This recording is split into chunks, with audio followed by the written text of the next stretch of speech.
ओम शांति। 10 जून 2025 की साकार मुरली है। बाबा कहते, मीठे बच्चे, तुम्हें श्रीमत पर सबको सुख देना है। तुमको श्रेष्ठ मत मिलती है श्रेष्ठ बनकर दूसरों को बनाने के लिए। प्रश्न, रहमदिल बच्चों के दिल में कौन सी लहर आती है? उन्हें क्या करना चाहिए? उत्तर, जो रहमदिल बच्चे हैं उनकी दिल होती है हम गांव-गांव में जाकर सर्विस करें। आजकल बेचारे बहुत दुखी है, उनको जाकर खुशखबरी सुनाएं। विश्व में पवित्रता, सुख और शांति का दैवी स्वराज्य स्थापन हो रहा है। यह वही महाभारत लड़ाई है। बरोबर उस समय बाप भी था, अभी भी बाप आया हुआ है। ओम शांति। मीठे मीठे बच्चे यहाँ बैठे हो तो ये जरूर समझते हो कि हम हैं ईश्वरीय संतान। समझते हैं ना ये सभी? कहें हाँ जी बाबा। जरूर। अपने को आत्मा ही समझेंगे ना। शरीर है तब उन द्वारा आत्मा सुनती है। बाप ने ये शरीर लोन पर लिया है तब सुनाते हैं। अभी तुम समझते हो हम हैं ईश्वरीय संतान व संप्रदाय, फिर हम दैवी संप्रदाय बनेंगे। स्वर्ग के मालिक होते ही है देवताएं। हम फिर से 5000 वर्ष पहले मुआफिक दैवी स्वराज्य की स्थापना कर रहे हैं। फिर हम देवता बन जाएंगे। इस समय सारी दुनिया, भारत खास और दुनिया आम, सब मनुष्य मात्र एक दो को दुख ही देते हैं। उन्हों को ये भी पता नहीं है कि सुखधाम भी होता है। परमपिता परमात्मा ही आकर सबको सुखी शांत बना देते हैं। यहाँ तो घर घर में एक दो को दुख ही देते हैं। सारे विश्व में दुख ही दुख है। अभी तुम बच्चे जानते हो बाप हमको 21 जन्मों के लिए सदा सुखी बनाते हैं। कब से दुख शुरू हुआ है फिर कब पूरा होता है ये और कोई की बुद्धि में चिंतन नहीं होगा। उनको ही ये बुद्धि में है कि हम बरोबर ईश्वरीय संप्रदाय थे। यूं तो सारी दुनिया के मनुष्य मात्र ईश्वरीय संप्रदाय है। हर एक उनको फादर कह बुलाते हैं। अब बच्चे जानते हैं शिव बाबा हमको श्रीमत दे रहे हैं। श्रीमत मशहूर है। ऊंचते ऊंच भगवान की ऊंचते ऊंच मत है। गाया भी जाता है उनकी गतमत न्यारी। शिव बाबा की श्रीमत हमको क्या से क्या बनाती है। स्वर्ग का मालिक और जो भी मनुष्य मात्र है वह तो नर्क का मालिक ही बनाते हैं। अभी तुम हो संगम पर, ये तो निश्चय है ना? कहे हाँ जी बाबा। निश्चय बुद्धि ही यहाँ आते हैं और समझते हैं बाबा हमको फिर से सुखधाम का मालिक बनाते हैं। हम ही 100% पवित्र गृहस्थ मार्ग वाले थे। स्मृति आई है ना अभी? कहे हाँ जी बाबा। 84 जन्मों का भी हिसाब है ना। कौन कौन कितने जन्म लेते हैं। जो धर्म बाद में आते हैं उन्हों के जन्म भी थोड़े होते हैं। बच्चों को अब ये निश्चय रखना है हम ईश्वरीय औलाद है। हमको श्रेष्ठ मत मिलती सबको श्रेष्ठ बनाने के लिए। हमारा वही बाबा हमको राजयोग सिखलाता है। मनुष्य समझते हैं कि वेद शास्त्र आदि सब भगवान से मिलने के रास्ते हैं और भगवान कहते हैं इनसे कोई भी मेरे साथ मिलता नहीं है। मैं ही आता हूँ। तब तो मेरी जयंती भी मनाते हैं, परंतु कब और किसके शरीर में आता हूँ ये कोई नहीं जानते सिवाय तुम ब्राह्मणों के। अभी तुम बच्चों को सबको सुख देना है। दुनिया में सब एक दो को दुख देते हैं। वो लोग ये नहीं समझते कि विकार में जाना दुख देना है। अभी तुम जानते हो ये महान दुख है। कुमारी जो पवित्र थी उनको अपवित्र बनाते हैं। नरकवासी बनने के लिए कितनी सेरेमनी करते हैं। वो विवाह करते हैं तो कितनी सेरेमनीज करते हैं अपवित्र बनने के लिए। यहाँ तो ऐसे हंगामे की कोई बात ही नहीं। तुम बड़ा शांति से बैठे हो, सतयुग में जा रहे हैं, इतना ऊंच पद पा रहे, परंतु कितना शांति से बैठे हैं। सब खुश होते हैं, सारे विश्व को सदा सुखी बनाते हैं। तुम्हारा मान शिव शक्तियों के रूप में है। तुम्हारे आगे लक्ष्मी नारायण का तो कुछ भी मान नहीं। शिव शक्तियों का है ही नाम वाला, क्योंकि जैसे बाप ने सर्विस की है, सबको पवित्र बनाकर सदा सुखी बनाया है, ऐसे तुम भी बाप के मददगार बने हो। इसलिए तुम शक्तियां भारत माताओं की महिमा है। ये लक्ष्मी नारायण तो राजा रानी और प्रजा सब स्वर्गवासी है। वह बड़ी बात है क्या? जैसे वह स्वर्गवासी है, वैसे यहाँ के राजा रानी सब नरकवासी है। ऐसे नरकवासियों को स्वर्गवासी तुम बनाते हो। मनुष्य तो कुछ भी नहीं जानते हैं, बिल्कुल ही तुच्छ बुद्धि है। क्या क्या करते रहते हैं, कितनी लड़ाइयां आदि है, हर बात में दुखी ही दुखी है। सतयुग में हर हालत में सुख ही सुख है। कि सबको सुख देने के लिए ही बाबा श्रेष्ठ मत देते हैं। गाते भी है श्रीमद् भगवानुवाच। श्रीमद् मनुष्यवाच नहीं है।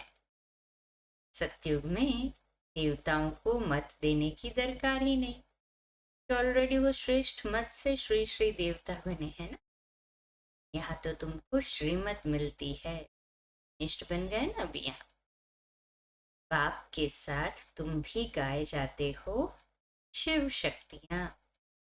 अभी फिर से वह पाठ प्रैक्टिकल में बज रहा है। अब बाप कहते हैं तुम बच्चों को मनसा वाचा कर्मणा सबको सुख देना है, सबको सुखधाम का रास्ता बताना है। तुम्हारा धंधा ही ये हुआ। शरीर निर्वाह अर्थ पुरुषों को धंधा भी करना होता है। कहते हैं शाम के समय देवताएं परिक्रमा पर निकलते हैं। अब देवताएं यहाँ कहाँ से आए? तो इस समय को शुद्ध कहते हैं। इस टाइम पर सबको फुर्सत भी मिलती है। तुम बच्चों को चलते फिरते उठते बैठते याद करना है, बस कोई देहधारी की चाकरी आदि नहीं करनी। बाप का तो गायन है द्रौपदी के पांव दबाए, इसका भी अर्थ नहीं समझते हैं। स्थूल में पांव दबाने की बात नहीं है।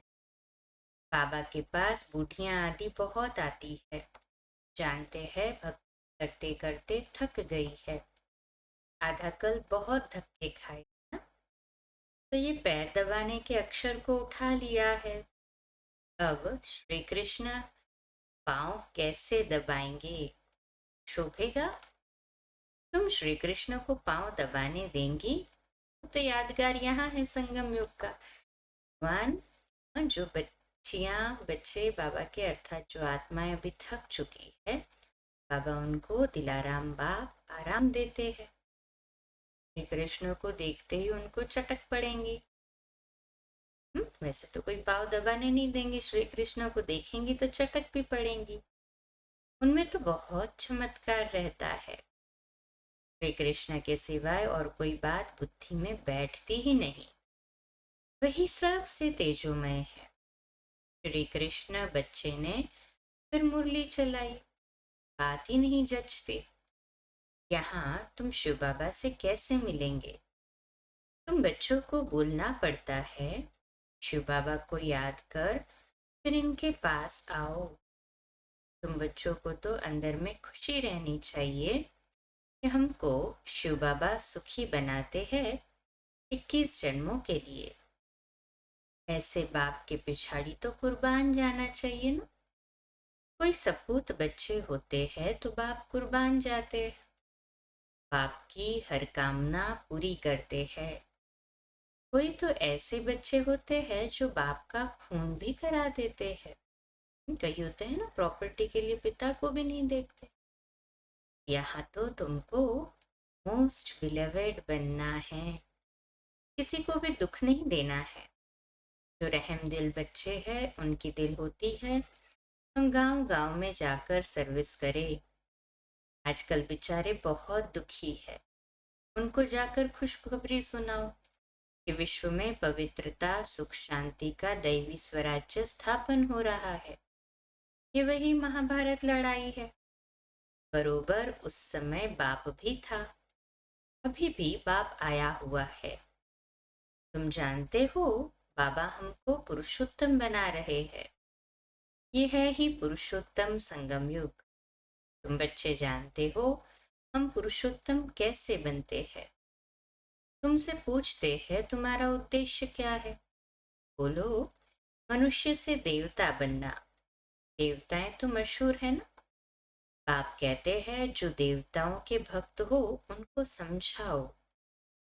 ये भी पहले पहले तुमने शुरू की शिव की, फिर देवताओं की, तो पहले पहले शिव बाबा के भक्तों को समझाना है।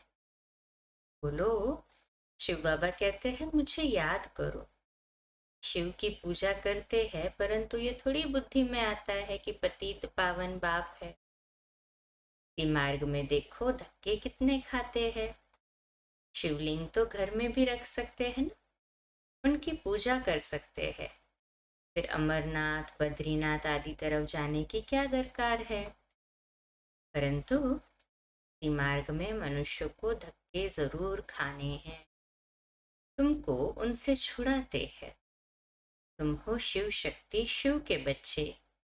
तुम बाप से शक्ति लेते हो, वह भी मिलेगी याद से। विकर्म विनाश होंगे। पतित पावन तो बाप है ना, याद से ही तुम विकर्माजित पावन बनते हो। सबको ये रास्ता बताना है। अभी राम के बने हो। शिव बाबा बेहद का राम है ना। हम सब आत्मा रूपी सीताओं को शोक वाटिका से निकाल सत्युगी अशोक वाटिका में ले जाते हैं। राम राज्य में है सुख, रावण राज्य में है दुख। भारत में ही सबके चित्र है जिनकी इतनी पूजा होती है। ढेर के ढेर मंदिर है, कोई हनुमान का पुजारी कोई किसका। इनको कहा जाता है ब्लाइंड फेथ, अंधविश्वास है।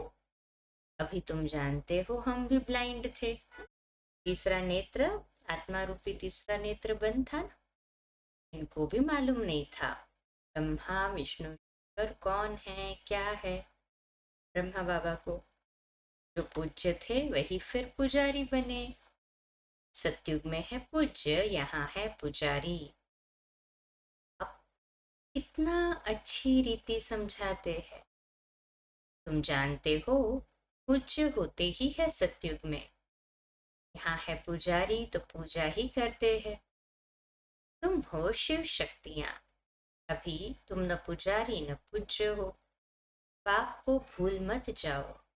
ये साधारण तन है ना, इसमें ऊंचते ऊंच भगवान आते हैं। तुम बाप को अपने पास निमंत्रण देते हो ना, बाबा आओ। हम बहुत पतित बन गए हैं। पुरानी पतित दुनिया पतित शरीर में आकर हमको पावन बनाओ। बच्चे निमंत्रण देते हैं। यहाँ तो कोई पावन है ही नहीं। जरूर सभी पतितों को पावन बनाकर ले जाएंगे ना, तो सबको शरीर छोड़ना पड़े ना। मनुष्य शरीर छोड़ते हैं तो कितना हाय दोष मचाते हैं। तुम खुशी से जाते हो। अभी तुम्हारी आत्मा रेस करती है। देखे कौन शिव बाबा को जास्ती याद करते हैं। शिव बाबा की याद में रहते रहते ही शरीर छूट जाए तो ओहो सौभाग्य, बेड़ा ही पार।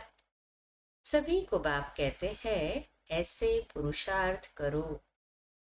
सन्यासी भी कोई कोई ऐसे होते हैं। ब्रह्म में लीन होने के लिए अभ्यास करते हैं, फिर पिछाड़ी में ऐसे बैठे बैठे शरीर छोड़ देते हैं, सन्नाटा हो जाता है। तपस्या तो वो भी करते हैं। सुख के दिन फिर आएंगे। हमारी तपस्या है, परंतु हमारा है बेहद का वैराग्य, हद का नहीं है। बाबा कहते हैं बुद्धि से सभी से ममत्व निकालना है, कोई हद में घर बार छोड़ने की जरूरत नहीं है। सुख के दिन फिर आएंगे, इसके लिए ही तुम पुरुषार्थ करते हो। बाबा आपके पास चले, आपकी ही याद करते करते जब हमारी आत्मा पवित्र हो जाएगी तो आप हमको साथ ले जाएंगे।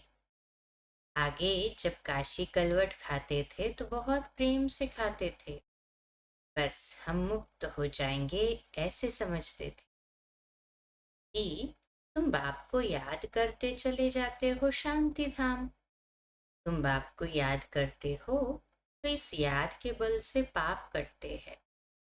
वह समझते हैं हमारे फिर पानी से पाप कट जाएंगे। कोई नदी में डुबकी लगाने से थोड़ी पाप कटते, मुक्ति मिल जाएगी, वो समझते हैं नदी में डुबकी लगाने से। अब बाप समझाते हैं वो कोई योग बल नहीं है। पापों की सजा खाते खाते फिर जाकर जन्म लेते हैं, नए सिर फिर पापों का खाता शुरू होता है। कर्म अकर्म विकर्म की गति बाप बैठ समझाते।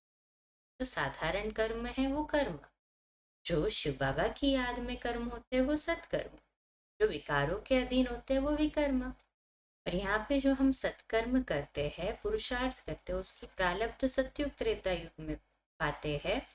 तो वहां पे जो हमने अभी श्रेष्ठ कर्म किया उसका फल लेते, माना वो अकर्म। राम राज्य में कर्म अकर्म होते, सतयुग त्रेता युग में। रावण राज्य में कर्म विकर्म हो जाते हैं। नई दुनिया में अर्थात सतयुग त्रेता में वहां तो कोई विकार आदि होता ही नहीं, इसलिए अकर्म रहते हैं। मीठे मीठे फूल बच्चे जानते हैं, बाप हमको सब युक्तियां सब राज समझाते हैं। मुख्य बात यह है कि बाप को याद करो। पतित पावन बाप तुम्हारे सामने बैठे हैं, ना निर्माण है, कोई अहंकार नहीं, बिल्कुल साधारण चलते रहते हैं। बाप दादा दोनों ही बच्चों के सर्वेंट है।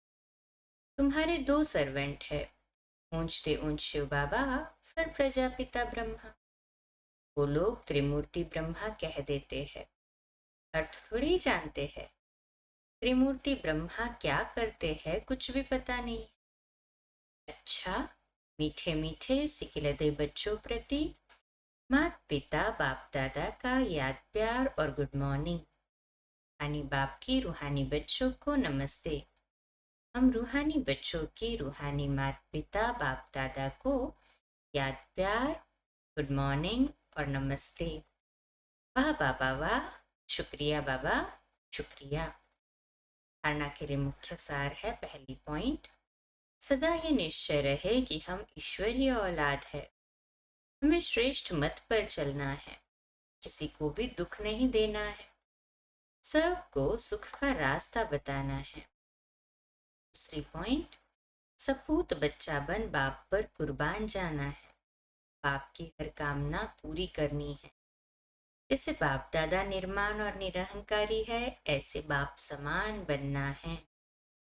आज का मीठा वरदान, स्व उन्नति द्वारा सेवा में उन्नति करने वाले सच्चे सेवाधारी भव।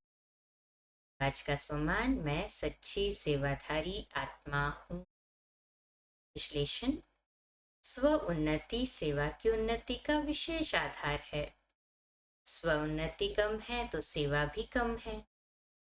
सिर्फ किसी को मुख से परिचय देना ही सेवा नहीं है, लेकिन हर कर्म द्वारा श्रेष्ठ कर्म की प्रेरणा देना ये भी सेवा है।